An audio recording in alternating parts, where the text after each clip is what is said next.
So the Star Wars Battlefront 2 beta is here, and while it may only be a small portion of the full game, there are still quite a few things that we can learn from it. For one, EA has decided that the best way to market this game is to feed into people's nostalgia for the Phantom Menace. Now this is pod racing.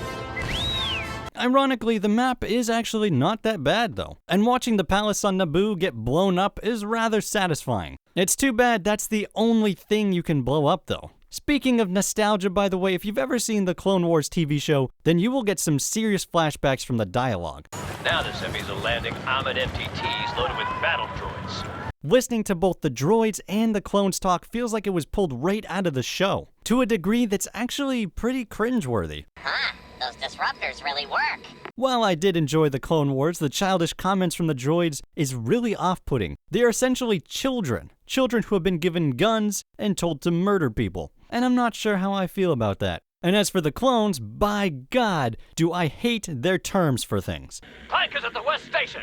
Hearing such PG swearing from hardened war veterans is just painful to listen to. Despite my gripes though, I actually am really happy to see this, because it not only shows that EA is willing to acknowledge the prequel trilogy as bad as it is, but it also shows an overall appreciation for Star Wars as a whole, and that is something I feel was missing previously. And speaking of things missing previously, let's talk about the way vehicles work in the game. You no longer have to find some floating disc in the middle of the map and then summon that vehicle out of thin air. No, now you have to earn a few points by killing people during the match and then spend those points to unlock a vehicle. And I ask myself, how have they screwed this up again? Just put them on the map and have people hop into them whenever they want. That's how it was on the freaking PS2. Is it that difficult to do today? I can't imagine it is, since that's how they've done it in every other game they've ever made. Because of this, it just makes this game feel like an arcade rather than a real war zone. And sure, I could just play a Starfighter Assault mode, but those are even more disappointing. Because in the original Battlefront 2, you started out in your base, grabbed a ship, and then you could land it on the enemy ship and take it out from within, which was freaking awesome. And the fact that I can't have that experience on an updated version is really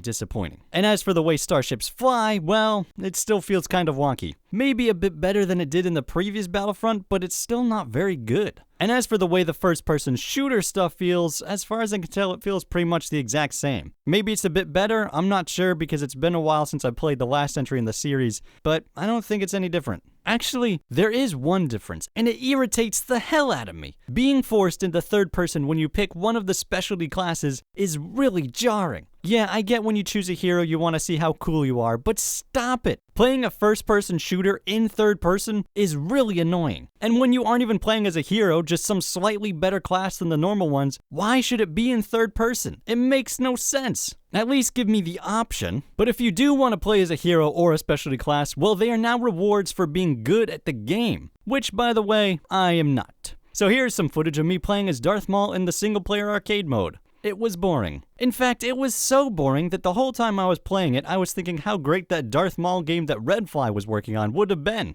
I would much rather be playing that. By the way, check out this in the corner here. That's right, your eyes do not deceive you. Now, there are 3 different currencies. Or at least, I think that's what they are. This one here that's at 0 is apparently required to purchase all your upgrades. How do you get some? I have no freaking clue. As you can tell, I have plenty of credits, but that doesn't seem to actually do anything. And I really don't know what that third thing is. Maybe it has to do with microtransactions? And while we're on the topic, guess what? Loot boxes. Frickin' loot boxes. God, do I hate these things. Oh, okay, so that's what credits are for. Then what the hell is this? All right, let's see what you get with these things.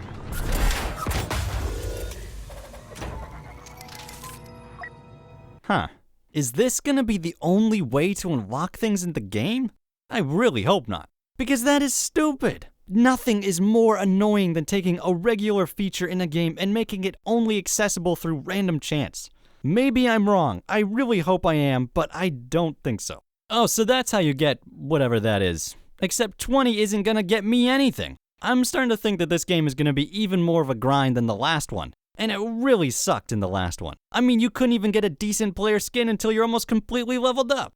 Alright, I know I had a lot of negative things to say, so I wanted to point out one positive before I get out of here. Everything looks really good. Visually, it looks like Star Wars. The animations are fantastic. The way the droids move about looks dead on. And the cringy dialogue is perfect. But then again, the last one looked fantastic too, so take that as you will. Ultimately, I think it's going to come down to how good the single-player campaign is, and from what I can tell, that at least looks like it will be good. So I'm going to recommend that if you are interested in the multiplayer part of this game, you should probably hold off from making a purchase until the reviews start to come in. My big concern is that despite DICE promising more maps at launch, that this game will suffer the same fate as the last one, where the player base became non-existent and trying to find a match was nigh impossible. Which means you would have spent $60 for a game that you can't play. I mean, I still have entire DLC planets from the first game that I have never even seen because no one plays on them. And that just makes me sad. Okay, so I just attempted to join a match to get some last minute footage, but there wasn't enough players to start the game. So, that's a bad sign. Actually, you should probably hold off on purchasing it even if you are interested in the single player campaign as well, because for all we know, it could be just an hour-long boring bunch of nothingness. With that said, I would absolutely love to be wrong though. If this game is great and the player base stays on, then I'd probably play it pretty regularly. So here's to hoping that all my fears are just fears and not fact. Alright, make sure to hit that subscribe button if you want to hear my opinions on this game when it launches, and make sure to check out my other videos while you're at it. Here's a video on 5 things that would ruin the Obi-Wan Kenobi movie, and an old video on the 5 dumbest Star Wars EU stories. I will see you guys there.